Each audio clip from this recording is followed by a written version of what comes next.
सबसे पहले नमाज फजर हजरत आदम अलैहिस्सलाम ने अदा की। हम जो फजर की नमाज अदा करते हैं और उसमें 2 रकाते फर्ज पढ़ते हैं, इसकी हिकमत यह है कि फजर की नमाज सबसे पहले आदम अलैहिस्सलाम ने अदा की। जिस वक्त अल्लाह ताला ने उनको दुनिया में उतारा, उस वक्त दुनिया में रात छाई हुई थी।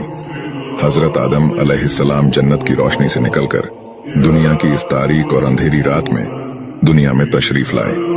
उस वक्त आदम अलैहिस्सलाम को बड़ी परेशानी लाहिक हुई कि ये दुनिया इतनी अंधेरी है, यहाँ जिंदगी कैसे गुजरेगी।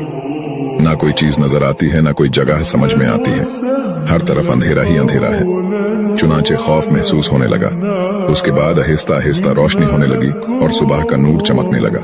फिर सुबह सादिक जाहिर हुई तो आदम अलैहिस्सलाम ने सूरज निकलने से पहले 2 रकातें बतौर शुक्राना अदा फरमाई। एक रात की तारीकी हटने के शुक्राने में और एक रकात दिन की रोशनी के निकलने में। ये 2 रकातें